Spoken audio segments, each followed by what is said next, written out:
Counselor, there's a raccoon stuck in the vending machine. That's so annoying. I wanted a snack. Welcome to Trail Mix. Our mini episodes from Camp Counselors podcast. Each week, the stories come from you, our Camp Shady Birch campers. We want to hear your juicy gossip, Top secret confessions, embarrassing and scary stories. and sprinkle in our sage counselor advice. Trail Mix is for the campers. And God, do we love you.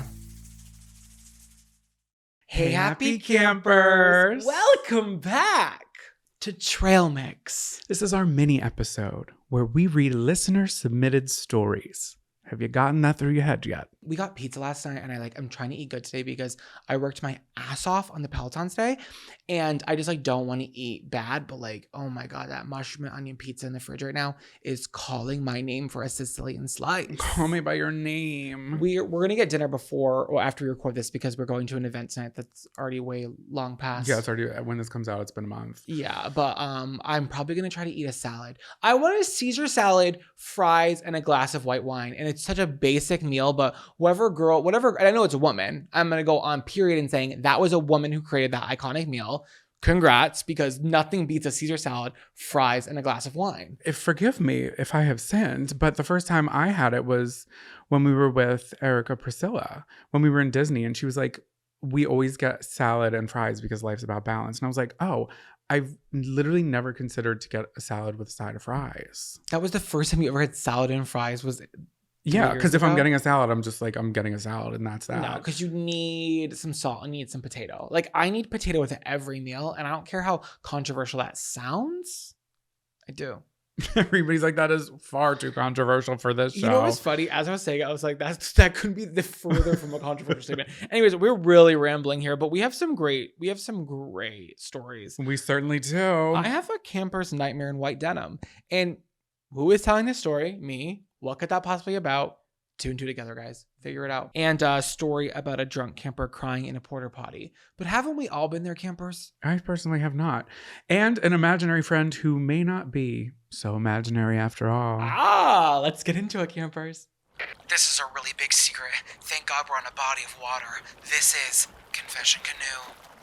Welcome back to Confession Canoe, campers. So I have technically three. Oh. I have two normal size ones, and then one was literally the smallest paragraph ever, but it was so impactful that I was like, penis. we're just throwing it in there because it's so funny. Let's do it. First one starts out. I love you guys so much, and your podcast has quickly become my top listen of every week, aside from Cowboy Carter. Beyonce Stan over here. Ayo. I've been contemplating sending this letter in for a long time. Oh, a letter. Yeah, I know, a letter, right? But I was listening to the past episode where Counselor Jonathan lied about being a cheerleader and defended Counselor Zachariah because of his dreams of being a flyer. Wait, I lied about being a cheerleader? I don't know, but I remember you not supporting my dreams of being a flyer. Well, I just think if Don't do this again. Please do not do this again. I worked out on the Peloton. I biked 10 miles in 30 minutes. Say, I'm going to be a flyer, whether you like it or not. So here we go. It was the early 2000s. I'm a coach of a competitive cheerleading team. First of all, so fierce. We were in Florida at one of the largest cheer competitions in the US.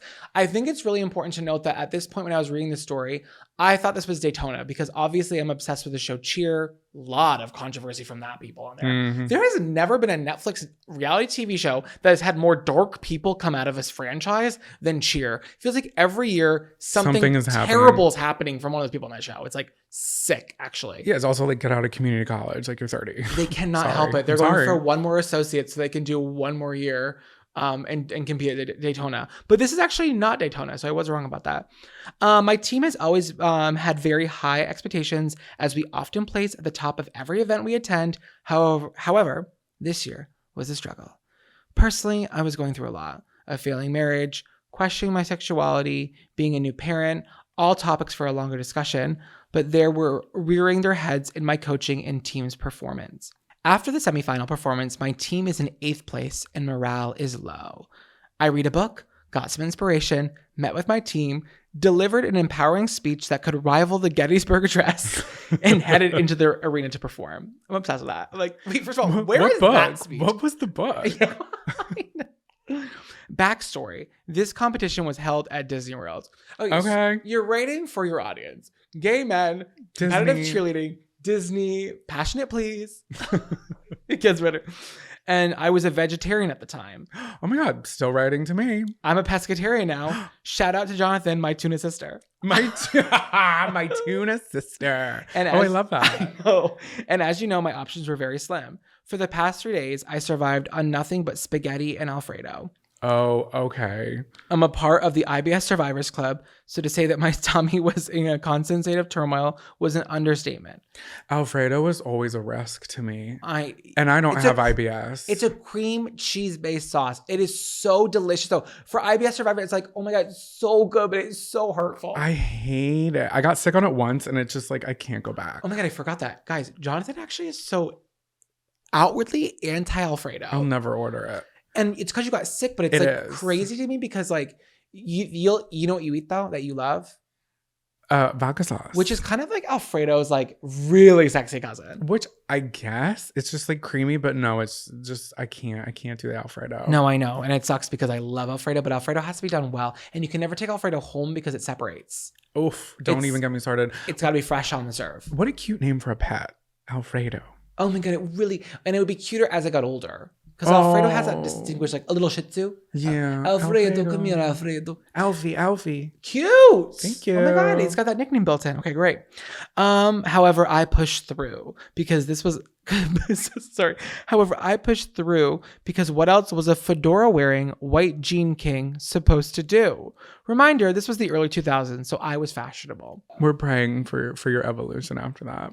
The time has come for my team to perform, and from the first beat of the music, they are on fire.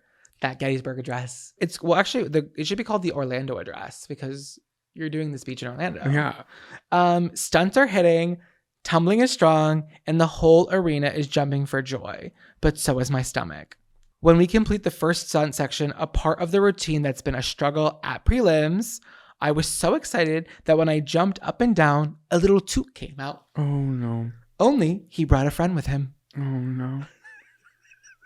There I am in the middle of an arena of thousands in white jeans and a very stylish fedora with shit in my pants.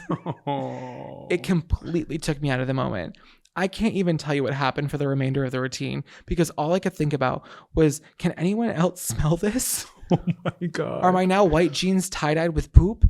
How do I recover? Oh no. Okay, but this was a coach, so wasn't doing the No, squad but moment. like honestly, the coach's like back is to everybody else and on a 100%. lower level. So like I would be concerned because you have to face the stage. You can't side twist. There's just people everywhere. This is a huge. And you can't turn around. And I've seen the Disney cheerleading on like ESPN. Have you ever seen that before? No. It's like a huge competition there. It's probably like the Where biggest. do they do it? Out front of the? No, because in my head it's like right in front of the castle. No, because they have that world of ESPN at Disney. It's like a sports complex. Oh, because Disney owns ESPN, I think. Yeah, I think so. Yeah. I think they turned all the Disney quests into ESPN zones, which eventually shut down.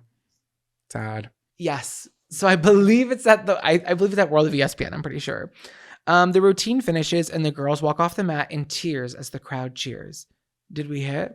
First of all, why am I always saying first of all as if I haven't said 1,000 things before that? I love when cheerleaders say like that term, like, did we hit? Did we hit? Like it's gotta hit. Like it's got to be in unison and it's got to hit. Did they hit? He's not even sure because he was shitting himself the entire time. Yeah, and he's just like living in his own brain of turmoil. Are these tears of excitement? Hell, I don't know. I missed the end of the routine, tending to the performance that just happened in my pants. They ushered us to the playback video, and I finally realized the team had an epic performance. We watched the video, and I pointed out all the little great things in the video, putting on the performance of my life. Little did they know this was my first time seeing it and thinking to myself that this is something I'll take to the grave. Imagine my horror when I get home turning on ESPN and there's my team's performance and a close-up shot of me pointing at the playback TV with my girls' broadcast for the world to see. Wait, but could you see the poo in the pants? No, he sent it and you can't see it. Oh, okay. But I think he's just like... You saw the tape? I saw like him with the tear, him pointing at the screen being like, okay. Great job. Also, I feel like the way that you described this white jean and fedora instantly set it off as like very weird. No, the outfit slayed. Okay, I'll take your word for it. Like it really was such a slay. Like only certain people can really pull off this look with the fitted polo. Like it was giving cheer captain. It was giving professional. Honestly, like from the way that I looked at you, Camper, I could never tell from the way that you were interacting with the screen that there was shit in your pants. Also, you never turned around. So also, you never told us if you cleaned it up or not. Because in that, how long did it sit in there? For the next few hours? He's like, I've attached the ESPN video mainly so that you can see I was stylish. Thanks again for all that you do. The Poopy Pants coach teaching cheer class at the camp gym who skipped Alfredo that day in the mess hall. Oh my goodness. There's a lot going on there. Well, you know what? Sometimes an IBS attack can really happen at the worst moment. And this camper pushed through. It's a story about perseverance.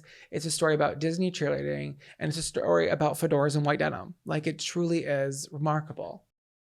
This episode of Camp Counselors is sponsored by Factor. The sun is shining, the birds are chirping, and Sandwich has his banjos strumming. Warm weather is here, and it's time to get your Factor on. Fuel up with Factor's no prep, no mess meals. With Factor, it's easy to meet your wellness goals in time for summer, thanks to the menu of chef-crafted meals. More time to jump on the blob, chase the raccoons, and keep your cabins tidy, campers. We'll be checking. Factor's fresh, never frozen meals are dietitian approved and ready to eat in just 2 minutes. So no matter how busy you are, you'll always have time to enjoy nutritious, great tasting meals. What are you waiting for? Make today the day you kickstart the new you. We love them and Sandwich does too. Last week he tried the delicious chicken piccata and cauliflower rice meal.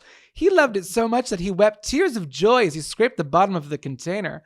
Calm down, Sandwich. There's a new box coming right to our cabin on Monday. With 35 different meals and more than 60 add-ons to choose from every week, you'll always have new flavors to explore. Head to factormeals.com/camp50 and use code CAMP50 to get 50% off your first box plus 20% off your next month. That's code CAMP50 at factormeals.com/camp50 to get 50% off your first box plus 20% off your next month while your subscription is active. Thanks, Factor.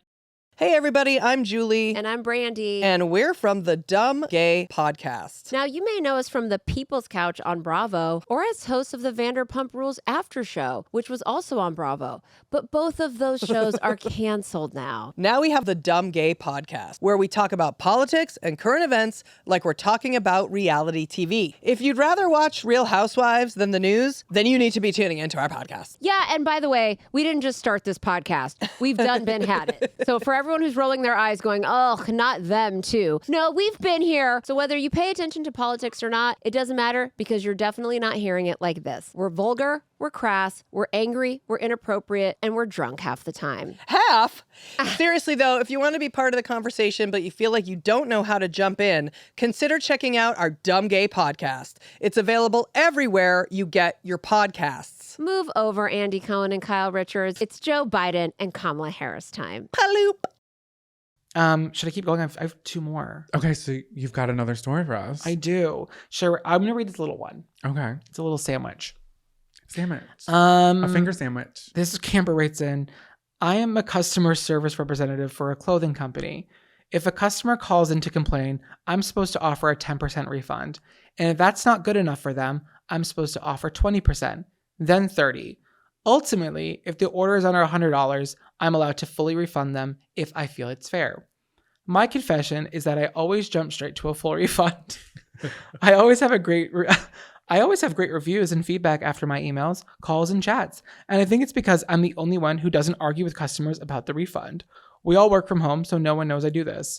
I just needed to get that off my chest. Signed, the pushover in cabin 100. That is so honestly fantastic because everybody wins except for, the big corpa. But who cares about big corpa? Right. Because it's like you are getting good reviews, good customer reviews. You're ending the call early so you can do as you please. Maybe have a glass of lemonade on the company time. Or more calls. There you go. You're saving the company time. Not money. Yeah, not money. Not I just think she's like, listen, why am I going to fight with these people? And honestly, I get it. It's you don't get paid enough to listen to people bitch at you. You don't. You really don't. Honestly, you're a hero among us, an angel among us, and this is a queen that I want to meet. I have one final confession, Canoe. Okay. Listen, the church was busy today. Oops. Good evening, counselors. Good evening to you as well. I have a doozy story for you both that no one knows about except the people who were present. Also important to note that I was dating a boy for only 2 months when this happened. Things were going well. He texted me asking if I wanted to go on a country music festival across the country with his friends. Mind you, I knew of his friends but never spoke to them because our town is so large. Okay, so new relationship. He's like, oh, come with my friends to this country music festival. It's really far away. That's where we're at. I was hesitant and nervous traveling that far and not knowing anybody. At the time when he asked me, I was in Nashville with my family for my 21st birthday. I brought up the idea to my mom and she drunkenly told me to go because you only live once and life is so short. So my say less ass said, okay, let's do it. Fast forward to 2 weeks in, we're driving to Michigan from Connecticut. That's pretty far. That's really far. That's like, I would guess, and I have no bearings on any of this, at least 15 hours. What would you say? I would say more. Yeah, because you have to go through Pennsylvania. What is that, the factor? That factors in 15 hours itself, right? Michigan? I don't know. Listen, I'm hoping it was Mystic, Connecticut, the start point. Come on, get a slice of pizza. I'm vibing with his friends. Great. Then the first day of the concert comes. I only ate a ham and honey mustard sandwich, which, by the way, is so good, Counselor Zachariah. You need to try one if you haven't already. First of all, Camber, I'm very aware, and it's a really sweet treat. Like, if you're looking for a honey ham and honey mustard combo, like, you're getting a sweeter sandwich, but sometimes you need that. And it really is nice. I personally prefer yellow, spicy, honey third, but like, I honestly, when I do have the honey one, it's so far and few between that it truly is exciting because it's such a switch up. Would you ever have a ham sandwich and add honey to it? No, I don't like raw honey, and you keep trying to push it on me, and it's pushing me further away. Have you ever been to Subway and gotten honey mustard on your tuna sandwich? I have never done such a thing. It is so good. I used to do that so much in high school. It's like a sicko. Banana peppers, shredded lettuce, cucumbers, American cheese, tuna with the honey mustard. Yeah, not toasted. And you would go to the not toasted. Wow, that's shocking from you. I know. You would go to the one inside the Walmart. No. That made you sick. There was a lot of Subways in my area, but Eat that fresh. one it's not fresh there. Also important to note that our camper also chugged a half bottle of Pink Wit. Not the Pink Wit. She didn't even have time to say the full name. Pink Wit. Not Pink Whitney, bitch, a half bottle of Pink Wit. Okay, that's feral. Wait, sometimes Pink Whitney is not even bad. I like Pink Whitney. The only time I get it is in the little. It's really only when Kira brings it around. Yeah, and when it's in the little baby bottles, the baby bottle pops. Yeah, I've seen of course I've seen the big ones. Yeah, but we're not. I'm never gonna buy. The thing is, I'm not gonna buy Pink Whitney. Like, I'm not 19. But cut to us next week at Barstool. But the thing is, I will always, like, if it's available and someone offers me a shot, I'll definitely do it. Yeah. And if it's chilled, that shit's juice. About shit's juice. I wasn't gonna address it. About 20 minutes go by and I'm immediately plastered. I go behind our tailgating spot and yak behind another tailgating car. They openly watch me and clap. I went back to our spot and then we walked over to the festival, which was maybe a half-mile walk. All of a sudden, I fall on the ground. I remember laying on the cold, wet grass. I know this is a true story because that's a very important detail. I hear a staff member run over to me and my boyfriend as he tells us we need to go to the medical tent for evaluation. Then I black out. Oh, no. She's done. Because honey mustard and ham are not going to save you from a half bottle of Pink Wit. You're having a full pink day. Pink ham, Pink Wit. Pink Friday. Oh, wait. Was Nikki there? Oh, my God. I hope she was. I don't remember anything. I wake up an hour later with 2 IV bags in my arm. I'm still very drunk. I wake up and look over to see my drunken boyfriend worried sick. I still have vomit all over me. Oh, no, girl. I'm trying to take the IV out of my arm. No. As a nurse runs over to comfort me. Why do people always wake up with an IV in their arm and they start to rip it out? Like, what are people doing? I don't know. I think I've heard that so many times. I would never do that. Especially, well, I feel like maybe you think you're in more of like an extreme situation than you need to be in. Yeah, what are you, we're running out of the hospital tent? Like, you're okay. Yeah, you're like, no, I'm fine. I don't need this. Like, just ripping it out. Stop it. I know. I vividly remember me crying to the nurse, telling her I'm a good girl and I do not drink like this, as she settled me down and got rid of the throw up on my clothing. Oh. She says if I can pee in the Porta-Potty, then I'm sober enough to leave. What a funny way to measure if you are sober enough. How is she going to know? We'll get there. Oh. But what do you think about that measure as a nurse? Like, is that something they teach you in nursing school? I wonder if she's probably just trying to see her mobility skills. Yeah. And she's like, I want to see you walk over there. Yeah. True. And she's not going to tell her to like walk in a straight line. You know, she's just going to kind of like take mental note of how she's acting. Nursing at a music festival is like the true definition of triage. Like you're really like just handling people from all sides. Not me thinking, such an idiot. Like not me thinking you meant like actually like nursing a baby. I was like, why would someone be nursing a baby at a music festival like that? Maybe people are. Maybe you're people are. So maternal, and I've always said that about you. I am. My nipples are tingling just saying that. I'm gonna start crying and see if they leak. Okay, all right. Wait, I'm joking. The only problem is my lack of concentration in any public setting. As I am sitting in the porta potty, IV bag and all. Wait, why is the IV bag in the porta potty? Oh, no. That's not sanitary. Hysterically crying, and that all she can focus on is the vibrations from the music in the bouncing porta potty up and down. Oh, yeah, it's so loud. I have my boyfriend stand next to the door telling me everything is okay as I'm screaming to him that I cannot concentrate. Finally, I decide to lie and say I peed, because how would they know? Exactly. Yeah, you're so the Camber. We leave and we find our friends who said they saw our location in the medical tent and were concerned. Yet they did not come find you. Yeah, like what were they up to? They're like, listen, we have really good spots. Casey Musgraves was on. I couldn't leave. But what are they going to do? Like, right. What are they going to do besides be like, oh, don't. Yeah, like go enjoy. You paid. You know what I mean? After all that, a man comes up to me and asks me if I have any drugs. To which I then respond, no, but I have pretzels that the nurse gave me. I proceeded to hand feed him pretzels.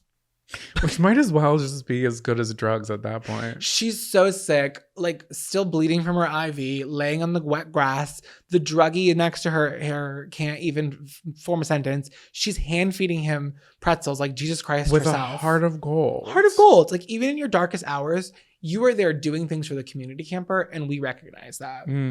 Both my boyfriend and his friends got to know me really well that weekend, and we're all friends to this day and still dating. I love stuff like that. With love and ham and honey mustard sandwiches, sincerely the girl crying in the porta potty next to the mess hall. So that's where that noise was coming from.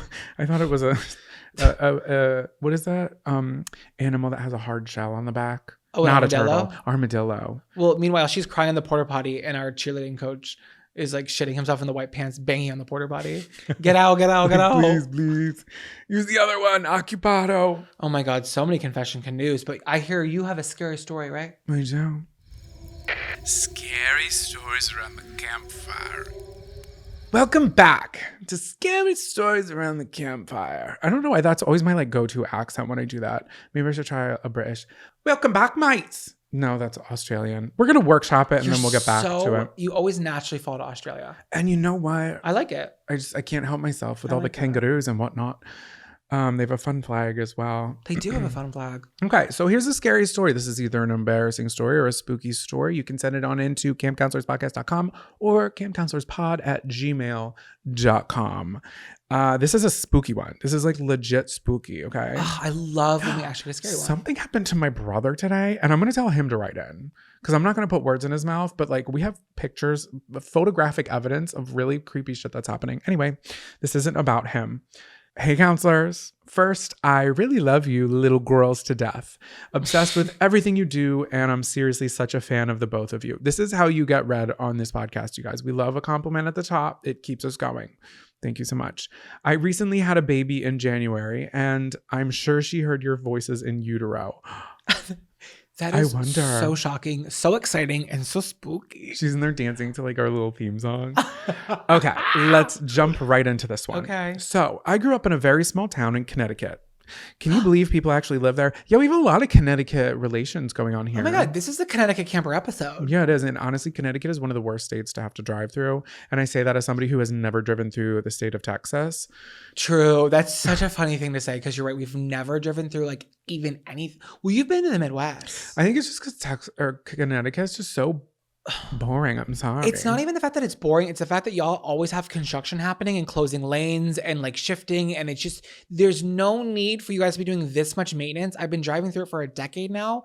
And it's all, y'all always got something going on. Like relax, take a year off and let people breathe, please. Going through Hartford, I'm going to cry. Sorry, this is about the camera. But we're not in Hartford. We're in Monroe, Connecticut, to be exact. You know, where Annabelle the doll lived in a basement with the famous paranormal investigators Ed and Lorraine Warren. So yeah, they're Connecticut's finest. Side note, I worked at our local grocery store, or local grocer, as Zachariah would say. as a teenager, and every time Lorraine went grocery shopping, she would bring a priest with her. His name was Father Michael. He would make sure she got all her grocery points. Is it giving a fare? Am I allowed to say that? No, not with the priest. Also, are you guys like getting the magnitude of this like celebrity? This is what other movies? So Annabelle, The Conjuring. This is the famous couple from The Conjuring. It's a real life, real story. Tasia Farmiga's sister. Was Amityville Horror also the Warrens? No, that's maybe they participated, but that was in New York. I think it's them. I don't know, and that also wasn't paranormal. I think that was really just a murder. Oh, any huevos rancheros? That's cute. Have you ever said that before? I don't know. Have I? That's so. Can we stop for a second? Cut the cameras. That ass. Any huevos rancheros? That is so corn smut of you. That is Huitlacoche. Huitlacoche. Okay, anyway. We got it. Carrying on, our town is obviously filled with lots of spooky stories, as most small towns in New England are. This one involves my brother Patrick and his creepy, quote, imaginary friend. His friend's name was Danny. Danny wasn't a regular imaginary friend. He was extremely problematic. He was really homophobic and like didn't pay his taxes. I'm just kidding. This isn't funny. This is spooky. He was such a thorn in my damn side. Everywhere we went, my brother would throw a fit at someone who was always sitting on Danny or making Danny upset if we were arguing too much amongst the three of us siblings. Danny would express his dislike for our family dinners, and he would always have an issue with what we were watching on TV. He was just overall a diva. Yeah, definitely. Danny the diva. One day, my brother and dad were wrestling in the living room, and my mom asked Patrick, is Danny going to be okay with all this fighting? Since he seemed to have a problem with everything going on in our home. To which my brother replied, he's fine actually. He's watching from the ceiling.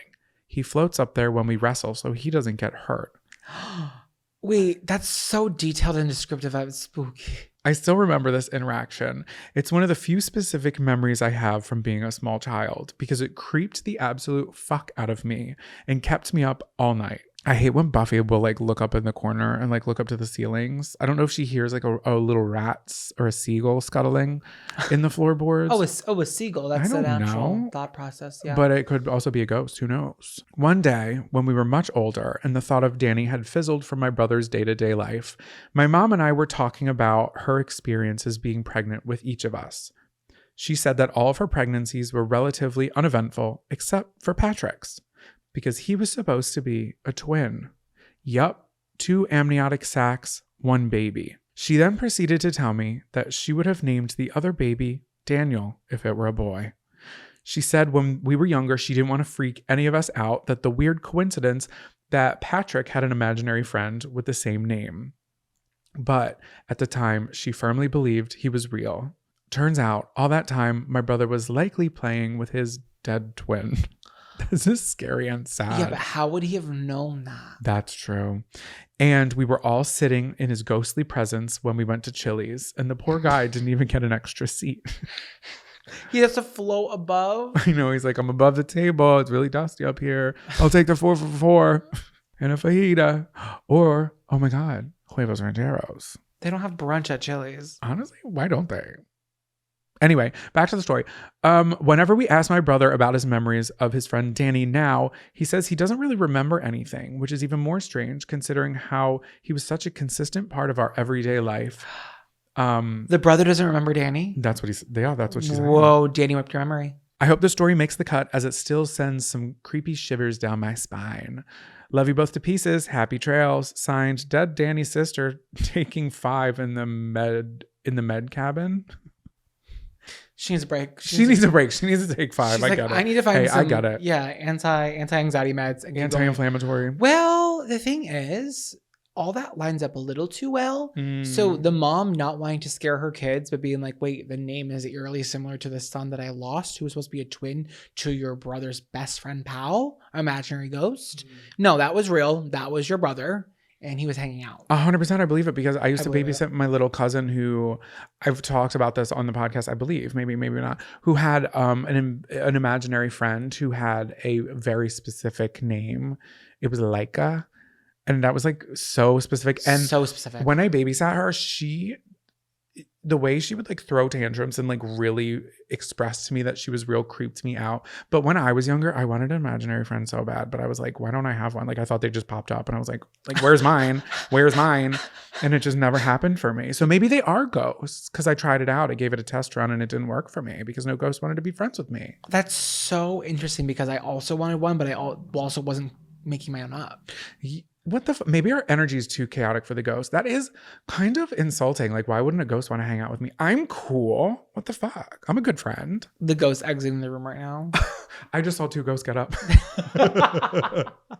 No, I believe that. That's an incredible story, Camper. Well, if you've got any spooky stories or a confession or you need advice, anything for any of our segments, you can write us in at campcounselorspodcast.com or campcounselorspod@gmail.com. It's so weird how that literally just like flows out of me. And I just went on autopilot. Like I just took 5 in the back of my brain. Well, it's a part of your job, babe. Yeah, it is. Okay, well, thank you so much for watching and or listening.